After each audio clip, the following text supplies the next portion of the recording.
សួស្តីបងប្អូនអរគ្នាបាទថ្ងៃនេះចេញមក live ប៉ុន្តែអត់ចេញមកទេបងប្អូនបាទចង់ live 3 model នេះជូនបងប្អូនមើលបាទបងប្អូនដែលកំពុងចំណាអារម្មណ៍ទៅលើរថយន្តបាទ Ford ទាំង3 model នេះបាទទាំង Territory បាទទាំង Everest Sport បាទហើយនិង Ranger XL បាទនេះ Ranger Sport សំទោសបងប្អូនបាទ Ranger Sport ហើយនិង Ranger XL បាទតែសារ3 model នេះគឺជា model ដែលមាន stock ស្រាប់បងប្អូនបាទមាន stock ស្រាប់ប្រភេទRanger Pick Up អញ្ចឹងបងប្អូនបាទហើយនឹងប្រភេទ Territory នេះគឺលក្ខណៈគ្រួសារបងប្អូនបាទអញ្ចឹងខ្ញុំសូមនិយាយពី Territory ទៅមុនបងប្អូនបាទចឹងបងប្អូនសម្រាប់ Territory នេះដូចបងប្អូនឃើញលើ screen នេះអញ្ចឹងបាទតម្លៃរថយន្តនេះគឺតម្លៃ$42,900បងប្អូនបាទអញ្ចឹង model នេះគឺជា model មួយដែលពេញនិយមមែនតើបាទនៅទីផ្សារប្រទេសកម្ពុជាយើងបងប្អូនបាទពលិសា model នេះគឺពេញនិយមយូរហើយបងប្អូនបាទបើថារៀងវិញគឺផ្លាស់ប្ដូរ3ចំនួនហើយបងប្អូនបាទចំនួនទី1បាទសម្រាប់ model 2022បាទពេញនិយមលក់ដាច់មែនតើបងប្អូនបាទតម្លៃ$49,900បងប្អូនបាទបន្ទាប់មក model ទី2បាទគេហៅថាប្រភេទ Titanium ដែរបាទរូបរាងបើយើងនិយាយគូក្រោយស្តៀងគ្នាបងប្អូនបាទ model ទី2មួយនេះណាបាទប៉ុន្តែឥឡូវចូលមក model ទី3នេះបាទគឺយើងផ្លាស់ប្ដូរមុខទាំងស្រុងតែម្ដងបាទ Territory នេះបងប្អូនបាទយើងផ្លាស់ប្ដូរមុខទាំងស្រុងតែម្ដងdesign មកថ្មីនេះគឺបណ្ណារៀង slim បាទមើលទៅdesign ចេញមក clean តែម្ដងបងប្អូនបាទបែបឡានចេញមកមើលទៅ clean ណាបងប្អូនបាទសូម្បីតែការ design ជាគៀងគេបងប្អូនមើលនេះបងប្អូនបាទ smooth ស៊ីសាច់គ្នាជាមួយនឹងបណ្ណានេះបងប្អូនបាទហើយជាមួយនឹង color នេះគឺមើលមកគឺ clean តែម្ដងបងប្អូនបាទការមើលទៅស្អាតណាបាទហើយ model នេះដែរបើយើងធៀបជាមួយនឹង model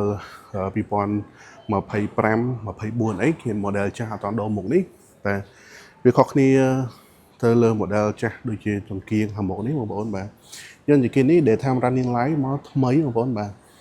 ធំជាងមុនបាទមើលទៅច្បាស់ហ្មងនៅលើផ្លូវឃើញ daytime running light មកច្បាស់ស្អាតមែនតើបងប្អូនបាទហើយតាក់ទងជាមួយចង្គៀងគុជខាងក្នុងនេះបាទ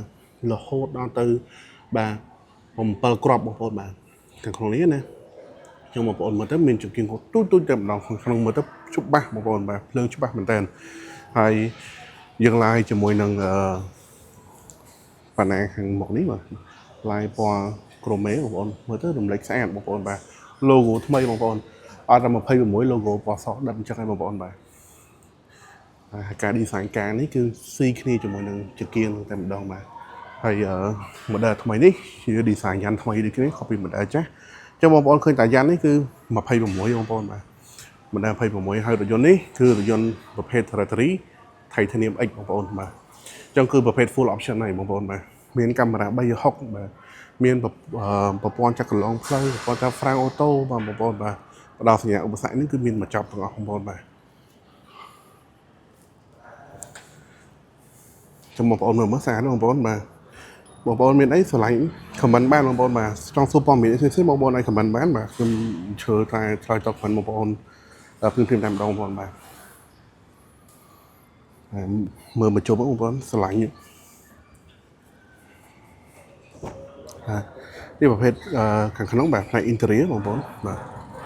យើងខាងក្នុងនេះ interior យើងធ្វើ design មកពណ៌ទឹកក្រូចលាយជាមួយនឹងខ្មៅបាទឥឡូវ trend គេគឺពណ៌ហ្នឹងបងប្អូនបាទពណ៌នេះពេញនិយមមែនតើបាទខាងក្នុងមើលទៅវា premium បងប្អូនបាទ luxury បងប្អូនហើយខាងតកតងជាមួយនឹងការ design ជា color ហ្នឹងគឺអត់ខុសគ្នាទេពី model ចាស់ដូចគ្នាទេបងប្អូនបាទហើយតកតងជាមួយនឹង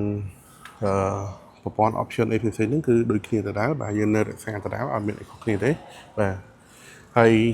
ការ design ថ្មីនេះតកតងមួយ ambient light បងប្អូនបាទបងប្អូនអាចដូរពណ៌បានច្រើនជម្រើសអញ្ចឹងបងប្អូនបាទហើយអ្វីដែលមកថ្មីហ្នឹងគឺតកតងជាមួយនឹងបាសបងប្អូនបាទនេះគេហៅថា comment បងប្អូនបាសថ្មី surround sound studio បាទបងប្អូនអាចស្ដាប់ឆ្លាស់សលេងគ្នាបានបាទហើយវាមាន master របស់វាទៀតបងប្អូនបាទបងប្អូនឲ្យវា direct ខ្លួនឯងក៏បានដែរទៅតាមបទចម្រៀងបងប្អូនស្ដាប់អញ្ចឹងបងបាសថ្មីប្រូបងប្អូនធ្លាប់តែនិយាយថា Territory បាសប្រូបាទមកថ្មីនេះវាយ brand អាច comment មកបងប្អូនបាទយ៉ាង brand ថ្មីនេះគឺបាសថ្មីនេះគឺប្រូបាទបងប្អូនប្រូមែនតើបាទបុកបាសបានល្អអញ្ចឹងបងប្អូនបាទនេះផ្នែកខាងក្រោយបងប្អូនបាទ design clean បងប្អូនបាទដូចបើយើងនិយាយទៅដូចតែ model ចាស់ដែរឆ្នាំចាស់ដែរតែគាត់ថាពណ៌នេះមើលទៅភ្លឺបងប្អូនជីពេលយប់អីក៏ស្អាតបាទពេលថ្ងៃចូលមកឃើញ clean ស្អាតតែម្ដងពណ៌នេះបងប្អូនវាអត់វាទីមួយវាអត់ងាយប្រឡាក់បងប្អូនបាទនេះផ្នែកខាងក្រោយបាទការ design អត់ copy model ចាស់ទេខាងក្រោយដូចគ្នាមើលទៅសឹងតែដូចគ្នាទាំងអស់បងប្អូនបាទខុសតែប្រភេទការខាងក្រោមនេះទេបងប្អូនបាទតែប៉ុណ្ណឹងគឺការ design អីគឺដូចគ្នាតែម្ដងអត់មានអីខុសគ្នាទេបងប្អូនបាទតោះមករូប frame អីផ្សេងៗគឺដូចគ្នាតែម្ដងបាទអញ្ចឹងតើតង់មួយត្រាតារី model នេះដែរបងប្អូនបញ្ជាក់បងប្អូនភាសាទៀតថាយើងមាន stock ស្រាប់បងប្អូនបាទបងប្អូនអាចធ្វើការមកជាភ្លាមបានភ្លាមសម្រាប់ប្រភេទនេះគឺពណ៌សអញ្ចឹងបងប្អូនបាទពណ៌ខ្មៅសំទោសបងប្អូនយើងមាន stock ពណ៌ប្រភេទពណ៌ខ្មៅអញ្ចឹងបងប្អូនមកជាភ្លាមគឺបានភ្លាមពណ៌សក៏មាន stock ដែរបងប្អូនបាទហើយតែតង់មក option ដែលខ្ញុំនិយាយអញ្ចឹងរថយន្តនេះគឺប្រភេទ full option តែម្ដងបងប្អូនបាទ full option ហើយតែតើមួយតម្លៃបញ្ជាក់បងប្អូនផ្សារទៀតបាទ$42,900បងប្អូនបាទហើយមុនបងប្អូនទិញត្រូវការកក់ឥឡូវមិនកក់ទេហើយបងប្អូនត្រូវការចង់បង់មូលផ្សេងបាទយើងមានបង់មូលដូចគ្នាបងប្អូនបាទសម្រាប់រថយន្ត model នេះបាទបង់រំលោះចូលរួមមុនក៏បានអត់ក៏បានបាទគ្រប់ model មិនថាណា model នេះបងប្អូនយើងមានដៃគូសហការច្រើនធនាគារបងប្អូនបាទបងប្អូនមានធនាគារខ្លួនឯងក៏បានបាទចង់ឲ្យពួកខ្ញុំ recommend ធនាគារដែលត្រូវលក្ខខណ្ឌជាមួយនឹងបងប្អូនក៏បានដែរបងប្អូនចង់មូលសុទ្ធក៏បានបាទចូលរួមមុនក៏បាន10% 20% បាទ30%ទៅតាមបាច់ចិត្តបងប្អូនដែលចង់ចូលរួមអញ្ចឹងបងប្អូនបាទហើយបងប្អូនកុំបារម្ភរឿងទាក់ទងមួយការសិក្សាបងប្អូនឲ្យឯកសារពួកខ្ញុំសិនបាទបងប្អូនសាកសិក្សាសិនអត់មានខាតបង់អីទេបងប្អូនអត់មានត្រូវការកក់ដើម្បីសិក្សាអីទេបាទបងប្អូនចង់សិក្សាសិនក៏បានឬក៏បងប្អូនចង់ឲ្យឯកសារបងប្អូនរឹងមាំបងប្អូនចេញកក់រថយន្តនេះបាទហើយសិក្សាទៅបងប្អូនសិក្សាអត់ជោគជ័យពួកខ្ញុំដកលុយកក់ជូនបងប្អូនវិញអញ្ចឹងបងប្អូនបាទចឹងតែតមករយន្តត្រាតារីបាទខ្ញុំមានប៉ុណ្ណឹងជូនបងប្អូនបាទបងប្អូនមានចង្អល់អីបងប្អូនអាចសួរការ comment សួរបានអញ្ចឹងបងប្អូនបាទបើមកខាងកណ្ដាលនេះវិញបាទ model ថ្មីបាទទៅមកដល់ក្តៅបងប្អូនបាទប្រភេទ Ranger Sport បងប្អូនបាទ Ranger Sport នេះគឺរថយន្តដែលទៅមកដល់ហើយក៏ជារថយន្តមួយដែលជំនួសទៅលើ model Ranger XLT បងប្អូនបាទអញ្ចឹង Ranger Sport នេះបើយើងនិយាយពី option វិញវាលើ XLT បងប្អូនបាទតែគាត់ថាការ design វាផ្លាយជាង XLT បន្តិចគាត់ថាវា design លាយជាមួយនឹងខ្មៅបាទព្រោះ design វាប្រភេទ sport បងប្អូនបាទអញ្ចឹងវាមានលាយ highlight ខ្មៅច្រើនតាក់ទងជាមួយនឹងកាងបងប្អូនឃើញទេបាទកាង design ក្រោយនេះមកខ្មៅតែម្ដងបងប្អូនបើបងប្អូនយកឡានពណ៌ខ្មៅបាទខ្មៅក្រឹបមកជុំឡាននេះគឺខ្មៅទាំងអស់អត់មានកន្លែងណាពណ៌ក្រមេពណ៌អីអត់មានទេបងប្អូនបាទគឺខ្មៅក្រឹបបងប្អូនសូម្បីតែ backline នៅខាងក្រោយនោះក៏ខ្មៅដែរអញ្ចឹងបងប្អូនចឹងបងប្អូនឆ្លាញ់ពណ៌ខ្មៅអី Ranger Sport នេះគឺត្រូវបងប្អូនបាទគឺខ្មៅក្រឹបតែម្ដងបាទចេញមកស្អាតបាទយកឡើងជិះមកកាយចំណាយតែម្ដងបងប្អូនចឹងតើតមួយ Ranger Sport នេះបងប្អូនយើងមាន stock ស្រាប់សម្រាប់ម៉ាស៊ីន 3.0 បាទ V6 បងប្អូនទិញភ្លាមបានភ្លាមហើយសម្រាប់រថយន្ត model នេះដែរយើងមានពីរជម្រើសម៉ាស៊ីនបងប្អូនមានជម្រើសម៉ាស៊ីនប្រភេទ Ranger Sport 2.0 ហើយនិង3.0 6ម៉ាស៊ីនបងប្អូនបាទអញ្ចឹងបងប្អូនយើងតើតជាមួយ model នេះយើងមាន stock បញ្ជាក់បងប្អូនខាងទៀតមានប្រភេទម៉ាស៊ីន6បងប្អូនបាទបើបងប្អូនចង់បាន 2.0 បងប្អូនអាចធ្វើការកក់ចាំបានបងប្អូនឡានមកដល់ឆាប់នេះឯងអញ្ចឹងបងប្អូនបាទហើយបញ្ជាក់បងប្អូនដែរថារថយន្ត model នេះតម្លៃសម្រាប់ម៉ាស៊ីន 2.0 $44,900បង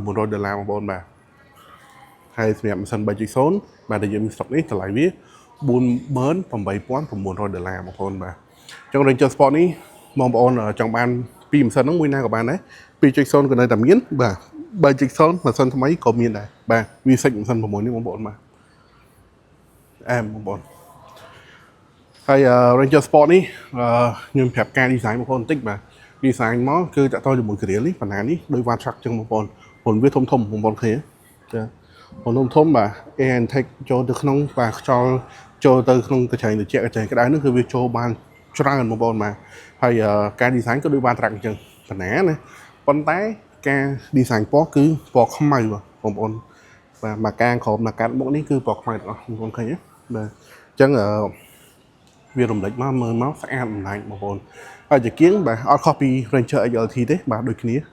បាទជាគៀងគេហៅថាប្រភេទ Ford LED បងប្អូនបាទពេលនេះ LED ចាំងមិនមែនជាគៀងគុជទេប៉ុន្តែជា LED បងប្អូនមើលចាក់ខាងក្នុងនេះឃើញមានភ្លើង LED ចាំងមួយចានមកបងប្អូនបាទហើយការ design មកយ៉ានរបស់ប្រភេទ Ranger Sport នេះគឺយ៉ាន Watrack បងប្អូនបាទ Watrack ទាំងស្រុងតែម្ដងបងប្អូនប្រើ XLT យ៉ានទំហំទៅ17ទេតែបងប្អូនយក Ranger Sport នេះយ៉ាន18អ៊ីងបងប្អូនបាទបងប្អូនឃើញអ18បងប្អូនបាទយ៉ាន18អ៊ីងយ៉ាន Watrack គាត់ថាយ៉ាននេះពណ៌ខ្មៅបងប្អូន Watrack យ៉ានពណ៌រៀងប្រផេះអញ្ចឹងបងអាលុយបញោមដូចគ្នាបាទតែតោះមួយជើងក្រោមអត់ខុសគ្នាទេបងប្អូនបាទជាមួយនឹង Ranger Watrack ជាមួយនឹង Ranger XLT បាទ Ranger Sport ហើយនិង Ranger XL គឺជើងក្រោមតែមួយទេបងប្អូនបាទអត់មានខុសគ្នាទេគាត់ថាខុសប្រភេទRanger XL ចំណងចាស់ហ្នឹងវាប៉ងមួយតែឥឡូវនេះគឺប៉ង2ទាំងអស់ហើយបងប្អូនឲ្យតែ pick up គឺប៉ង2អត់មានប៉ងមួយទៀតទេបងប្អូនបាទវាយកាពីតាំងមកទាំងអស់បងប្អូនបាទអញ្ចឹងនេះខាងក្នុងបងប្អូនបាទមើលបងប្អូនឆ្លាញ់ទេអ្វីដែលវាខុសពី Ranger XLT បងប្អូនRanger Sport នេះមកក្រោយគឺយើង design អ្វីដែលបងប្អូនចង់បានមកវិញហ្នឹងគឺពូកស្បែកបងប្អូនបាទចាំមកក្រោយនេះគឺពូកស្បែកទេបាទលេងកម្មញ៉ៃដូចមុនហើយបាទអញ្ចឹងបងប្អូនធ្លាប់ប្រើ XLT ចំនួនអត់តន់ដល់រៀងណាបងប្អូន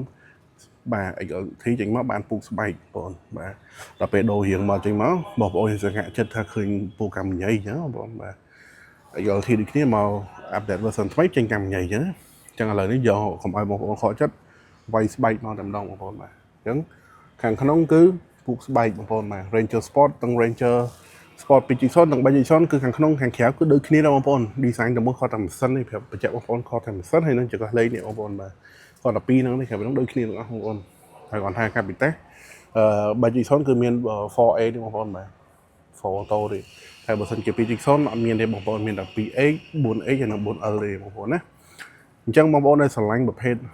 pick up បងប្អូនដែលគិតថាចង់ save ម៉ាស៊ូតបាទចង់បងប្អូនធូបងប្អូនយក 2.0 បានបរិសាឡានដូចគ្នាទេបងប្អូនអត់មានខុសគ្នាទេអ្វីដែលខុសគ្នាគឺខុសតែកាពីតេសអីទីទួចទេបងប្អូនបាទហើយនឹងចង្កឹះលេខទីទួចការ design គេប៉ុណ្្នឹងឯងតែបញ្ជាក់ណាបងប្អូន screen 12 inch ដូចគ្នាណាបាទអត់មានខុសគ្នាទេបងប្អូនដែលឆ្លាញ់ screen ធំឥឡូវគឺអត់ឲ្យខកចិត្តទេលេងមានទូចលេងមានធំហើយបាទ update យូរទៅoption ណាក៏ចង់ប្រហែលគ្នាបាទ screen សូម្បីតែ XL ខាងនោះក៏ screen 12 inch ដែរបងប្អូនបាទហើយទោះមិនថា base option មិនថាប្រភេទពាក់កណ្ដាល full អីគឺ digital screen ទាំងអស់ឥឡូវលេងមាន counter ទំនេរបងប្អូនហើយយើង update ឲ្យទាន់សម័យកាលគឺ Ford គឺទំនើបបងប្អូនបាទអញ្ចឹងមិនថា option មួយណាទេអត់ដក option ចេញពីឡានបងប្អូនអស់ទេបងប្អូនបាទថែមមិនណាធ្វើដាក់ឲ្យបងប្អូនបាទអញ្ចឹងបាទនេះ Ranger Sport បងប្អូនអញ្ចឹង Ranger Sport 3.0 បាទប្រអប់លេខ e-shifter បងប្អូនប្រអប់លេខអេឡិចត្រូនិកទេបងប្អូនបាទប្រអប់លេខនេះសុវត្ថិភាពបងប្អូនបាទហើយនឹងកាពីតាបាទយើងមាន 4X បាទ 2X 4X 4L ហើយមួយទៀតហ្នឹងគឺ 4 auto បងប្អូនបាទ 4A បាទអញ្ចឹង 4 auto នេះគឺសម្រាប់បងប្អូនដែលចង់ប្រើកាពីតាចល័តបងប្អូនបាទប៉ុង1ប៉ុង2ហ្នឹងបងប្អូនអាចប្រើ auto នេះបានអញ្ចឹងឡានវាខ្សែប្រវត្តិចែកកម្លាំងគ្នាប៉ុងមុខប៉ុងក្រោយអញ្ចឹងបងប្អូនបាទចឹងខាងក្រោយយើងមានម៉ាស៊ីនត្រជាក់ក្រោយបងប្អូននេះបាទម៉ាស៊ីនត្រជាក់ក្រោយបាទកៅអីស្បែកបងប្អូនស្អាតបងប្អូនបាទញាក់សាច់បងប្អូនអា design កន្លែងនេះខ្មៅទេបងប្អូនមិនថា sport គឺចេញមកខ្មៅបងប្អូនអត់មាន sport តែចេញមកពណ៌ក្រមេទេអត់ទេបងប្អូនបាទមកខ្មៅបងបញ្ជាក់បងប្អូនមួយទៀតបាទខ្ញុំផ្លេចប្រាប់ option បងប្អូនបាទយ៉ាងប្រភេទមកក្រោយនេះគឺគ្រប់ model របស់ Ranger បាទគឺមាន auto start stop បងប្អូនឃើញទេបាទ auto start stop នេះគឺវាល្អសម្រាប់បងប្អូនដែលចង់សំចៃមិនសុទ្ធបងប្អូនណាចង់សំចៃមិនសុទ្ធចង់ទៅឈប់ទៅលុតបងប្អូនដូចម៉ូតូ Scoopy ដូចអីចឹងឈប់ទៅលុតឈប់សេវមិនសុទ្ធចឹងយើងមកប្រភេទក្រោយនេះគឺយើងមាន auto start stop ទាំងអស់ចឹងបងប្អូនណាហើយនេះខាងក្រោយមួយសានទៀតបងប្អូនបាទសិនជាក្រោយបាទចុះបងប្អូនស្រឡាញ់ប្រភេទនេះបងប្អូនអាចជួយប្រមើលបាននៅសាខាទូសកែយើងមានតាំងជូនបងប្អូនត្រូវយកទៅព្រីអត់ពីប្របាត្រូវចាំដឹកអីញ៉ៃបងប្អូនបាទអត់កក់អីច្រើនចង់ត្រូវការយកភ្លាមទៅយកទៅភ្លាមតែម្ដងបងប្អូនបាទនេះខាងក្រោយបាទវាទើលអានេះតិចបងប្អូនថាបងប្អូនមើលចែកគៀងក្រោយនេះ LED បងប្អូនបាទដូច Watrack ចឹងបងប្អូនបាទបើ XLT ក្រោយនេះពីមុនភ្លើងគេហៅភ្លើងពូលទេបងប្អូនតែយើង design យើងព្យាយាមបន្ថែមឲ្យភ្ញៀវរហូតបងប្អូនបាទ LED បាទកុំឲ្យគាត់បាទអស់លុយលេងក្រៅច្រើនបន្ថែមអញ្ចឹងបងប្អូនបាទនេះគ្រប់ខាងក្រោយបាទយើងគ្រប់ខាងក្រោយកលាយបងប្អូនហើយបងឃើញបងប្អូនមានឃើញមានកលៈហ្នឹងគឺកលៈសម្រាប់ដាក់ខាន់ហ្នឹងបងប្អូនបាទបងប្អូនដាក់អីវ៉ាន់កន្លែងដាក់អីវ៉ាន់ផ្សេងគ្នាអញ្ចឹងបងប្អូនបាទអញ្ចឹង ប្រភេទ Ranger Sport នេះបញ្ជាក់បងប្អូនថាយើងមានក្នុង stock បងប្អូនបាទបងប្អូនមកទិញភ្លាមអាភ្លាមមកតែតម្លៃក៏បានដែរព្រោះយើងមានឡានតែតម្លៃគ្នាបាទហើយយើងដាក់តាំងពណ៌សតែបងប្អូនចង់បានពណ៌អីក៏មានដែរបាទស្រាប់មិនសិន6បាទ Basic Sound បងប្អូនបាទហើយប្រភេទ model នេះបងប្អូនចង់បង់មលួសបាទបានដូចគ្នាបាទមលួសសុតក៏បានបាទបង់មលួសចូលរួមខ្លះក៏បាន បងប្អូនដែលកំពុងប្រើ model ចាស់ចង់វាយដូរយក model នេះក៏បានបាទបានគ្រប់ទម្រង់តែម្ដងបាទចាំបងប្អូនចង់បានមួយណាយកមួយនឹងលុយសុតក៏បានបងមលួសក៏បានចូលរួមខ្លះក៏បានបាទអត់ចូលរួមក៏បានដែរបាទចង់សាកសិក្សាសិនក៏បានចឹងបងប្អូនបាទអត់សាំញ៉ាំញញ៉ៃទេបាទសិក្សាឥឡូវស្រួលបងប្អូនចាប់បានឡានអត់ពិបាកទេការប្រាក់ក៏ល្អឆ្នាំក៏បានវែងដែរបងប្អូនបាទបងប្អូនយកចង់បាន5ឆ្នាំក៏បាន6ឆ្នាំក៏បាន7ក៏បាន8 9ដល់10ឆ្នាំបងប្អូនបាទអញ្ចឹងបងប្អូនមើលឆ្លាញ់មើលឆ្លាញ់មកមើលនៅទូរស័ព្ទបានបងប្អូនបាទហើយចុងក្រោយនេះប្រភេទ Ranger XL បងប្អូនបាទដូចខ្ញុំដាក់នៅក្នុង screen នេះអញ្ចឹងបងប្អូនឃើញតម្លៃ 39,900 បាទដែល XL នេះគឺជាប្រភេទ Ranger XL មក version ថ្មីបងប្អូនបាទជំនាន់ក្រោយនេះបាទអញ្ចឹងជំនាន់ក្រោយនេះវារូបរាងដូចតែជំនាន់ចាស់ដែរទេបាទអត់ខុសគ្នាទេតែគ្រាន់តែថាអ្វីដែលវាមាន update មកថ្មីហ្នឹងគឺវាមានច្រើនដែរបងប្អូនបើយើងនិយាយទៅរហូតដល់ទៅ8ចំណុចទេបងប្អូនបាទដូចខ្ញុំដាក់លើ screen ជូនបងប្អូនអញ្ចឹងការ update វារហូតដល់ទៅ8ចំណុចមានច្រើនបាទមិនខ្ញុំប្រាប់បងប្អូនបាទតែអ្វីដែលខ្ញុំចង់បញ្ជាក់បងប្អូនថារថយន្តនេះគឺមាន stock ពណ៌សពណ៌ខ្មៅបងប្អូនទិញភ្លាមបានភ្លាមបាទអត់ត្រូវការកក់ទេបើផេះក៏មានដែរតែគាត់ណាបើផេះបងប្អូនអាចប្រាប់មកពួកខ្ញុំបានបាទហើយលោកបាទបងប្អូនចង់តំណែងខ្ញុំបានអីអាច scan ទៅលើ Telegram ខាងលើនេះបានបងប្អូន scan មកដើម្បីបងប្អូនឆាតមក Telegram ខ្ញុំQR code ហ្នឹងឆាតមកចូល Telegram បងប្អូនអាចសួរព័ត៌មានបានបងប្អូនបាទអញ្ចឹងសម្រាប់ Ranger XL នេះបាទតម្លៃ 39,900 បងប្អូនបាទ version ថ្មីអាប់ដេតមកថ្មីបាទប្រភេទនេះគឺកាប់បិទដូចគ្នាមានវាយដូរបងប្អូនបងប្អូនអាចធ្វើការអញ្ជើញមកវាយដូរបងប្អូនបានអញ្ចឹងបងប្អូនបាទជាងលុយសុតអីហ្នឹងគឺបានដូចគ្នាបាទ stock ក៏មានដែរបងប្អូនបាទមុន XL នេះប្រយុទ្ធនេះមិនងាយមាន stock ទេបងកម្រមានណាតែឥឡូវយើងមាន stock បងប្អូនបាទហើយខ្ញុំបង្ហាញបងប្អូនមើលពណ៌ខ្មៅនេះដោយសារឡាននេះយ៉ាន់វាមកក្រោយអាប់ដេតថ្មីបងប្អូនពណ៌ខ្មៅអញ្ចឹងបងប្អូនបាទចឹងវាស៊ីគ្នាមួយបងវាស៊ីគ្នាមួយឡានតែម្ដងបងប្អូនបាទចឹងអាប់ដេតមកថ្មីខ្ញុំប្រាប់បងប្អូនបាទទី1គឺតកតូនជាមួយនឹងយ៉ាននេះគឺយ៉ានថ្មីតែម្ដងបងប្អូនបាទយ៉ានចាស់គឺយ៉ានឲ្យលើវិញ្ញាណពណ៌ក្រមទេបងប្អូនបាទពណ៌យ៉ាងទឹកប្រាក់អញ្ចឹងបងប្អូនបាទហើយបន្តមក logo ថ្មីបងប្អូនបាទនិយាយទៅឲ្យដល់26គេដូរ logo ហើយ logo មកពណ៌សនិងក្បិចដិតចឹងតែម្ដងបងប្អូនបាទប៉ុន្តែអីនៅដែរបាទជាគេនៅដែរអត់មានខុសគ្នាទេបងប្អូនបាទតែគាត់ថាខ្មៅស្អាតបងប្អូនហើយបាយនេះគឺមកដដែលអត់មានខុសគ្នាទេហើយខុសគ្នាគឺផ្លៃខាងក្នុងច្រើនបងប្អូនបាទទី1គឺតកតងជាមួយនឹង screen បាទបងប្អូនទីមទាចង់បាន screen ធំណាបងប្អូនបាទអញ្ចឹងនេះ12 inch បងប្អូនបាទមុនតែ10 inch ជាងទេ12 inch បាទធំបងប្អូនបាទខ្ញុំបងប្អូនមើលកាមេរ៉ាយ៉ៃហ្នឹងគឺអែមសែមតែម្ដងបងប្អូនបាទនេះបងប្អូន option ធៀបជាងគេប៉ុន្តែ screen ណាបងប្អូនបាទមិនគង់ទៅនិចទេណាបងប្អូនបងប្អូននេះកាពីតាអញ្ចឹងបងប្អូនបាទអញ្ចឹងប្រភេទនេះគឺកាពីតាហើយអ្វីដែលខ្ញុំប្រាប់បងប្អូនមុនហ្នឹងបងប្អូននេះ auto start stop បងប្អូនបាទតែ auto start stop នេះយូរទៅគេដាក់ទៅលើឡានដែលមាន option ខ្ពស់បងប្អូនបាទទៀតគេអត់ដាក់ទេដោយសារគេដក option ចេញជូនបងប្អូនអញ្ចឹងណាឲ្យតម្លៃទាបប៉ុន្តែសម្រាប់យើងដាក់ជូនបងប្អូនដើម្បីសន្សំចៃបងប្អូនតម្លៃគឺជារឿងមួយប៉ុន្តែរឿងដែលសន្សំចៃសម្រាប់អតិថិជនយើងគឺតែងតែធ្វើជូនបងប្អូនអញ្ចឹងបងប្អូនបាទយ៉ាងសំបីតែ Ego សាប់នេះគេនេះកំពុងយើងអត់ដកចេញទេបងប្អូន Ego នេះគេនេះក៏មានដែរណាបងប្អូនកន្លែងពណ៌សំឡេងបាទកន្លែង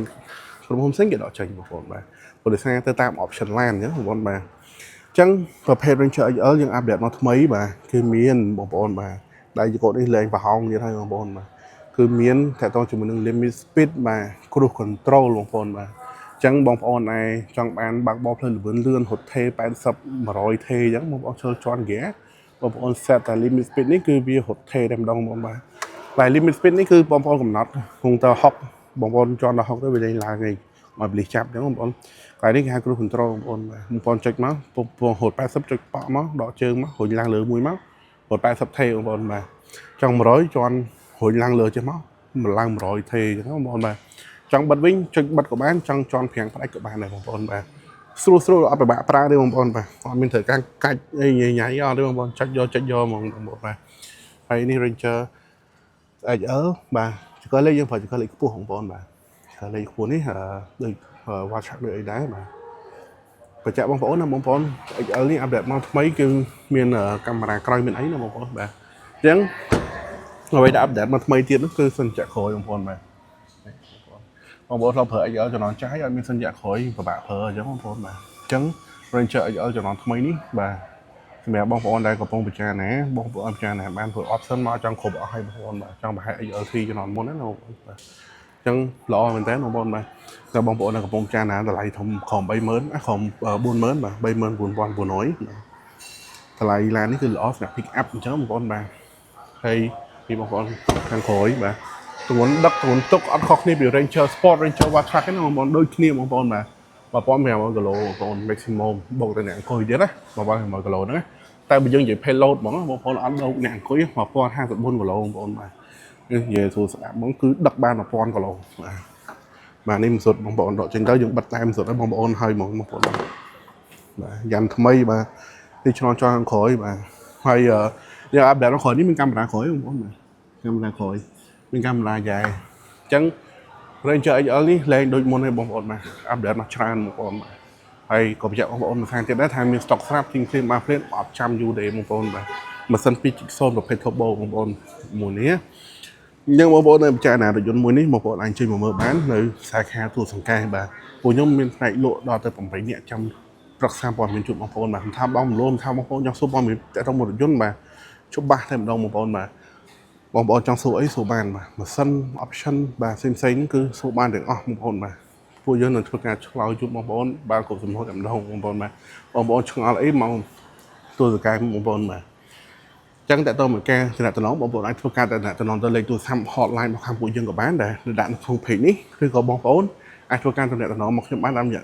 លេខទូរស័ព្ទនៅលើ screen នេះបងប្អូនបាទហើយយើងមិនមានតែ3 model នេះបងប្អូនបាទខ្ញុំមាន average ក្នុង stock ទៀតបងប្អូនបាទមាន platinum បាទមាន titanium បងប្អូនបាទអញ្ចឹងឡានឥឡូវមាន stock ច្រើនបងប្អូនតែ one track ក៏មាន stock ដែរតែគាត់ថាយើងកំពុងតែសម្អាតដាក់ចូលមកបងប្អូនបាទនេះទុកប្រឡោះនេះគឺវា one track ហ្នឹងឯងបងប្អូនអញ្ចឹងបងប្អូនអាចតម្រូវការបាទរថយន្តគ្រប់ model របស់ Ford បងប្អូនអាចជួយមកសាខាទូរស័ព្ទនេះបានសូម្បីតែ service center ក៏មានញឹកដែរបងប្អូនបាទនៅនេះគឺខ្ញុំជួយមក service ច្រើនព្រោះសារសេវាកម្មវាល្អអញ្ចឹងបងប្អូនបាទអញ្ចឹងបងប្អូនខ្ញុំដើរទៅដល់មកប្រហែលឃើញអាទៀវនេះបងប្អូនបាទ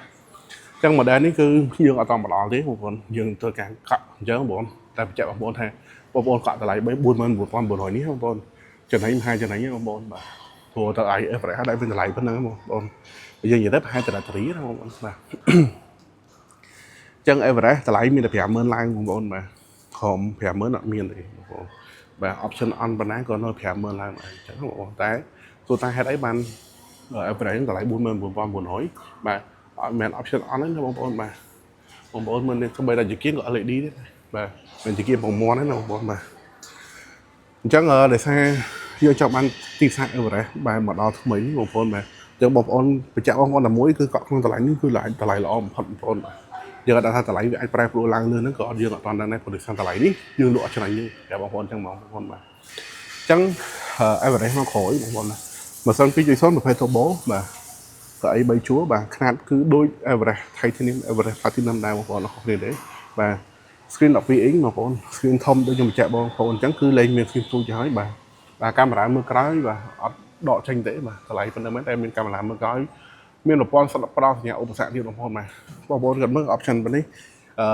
តម្លៃប៉ុណ្នេះបាទរថយន្ត option ប៉ុណ្ណឹងគាត់ថាយើងដក option អីចេញអត់អញ្ចឹងណាបងប្អូនបាទគឺមានទាំងអស់បងប្អូនបាទអញ្ចឹងគាត់ថា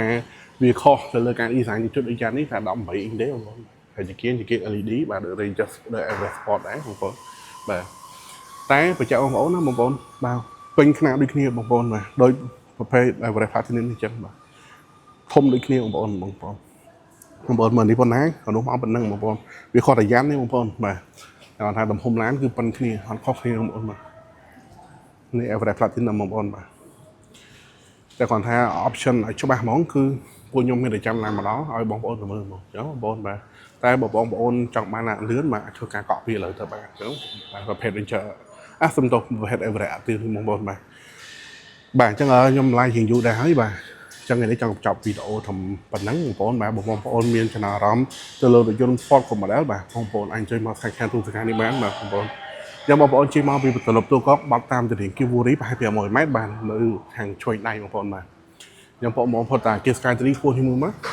បាទដល់សាខាទូទាំងយើងបងប្អូនយ៉ាងមកដល់បងប្អូនឃើញមានកន្លែងរត់ឡើងធំទលេបងប្អូនបាទធំមែនតើបាទកន្លែងទៅវិញធំណាស់បងប្អូនបាទ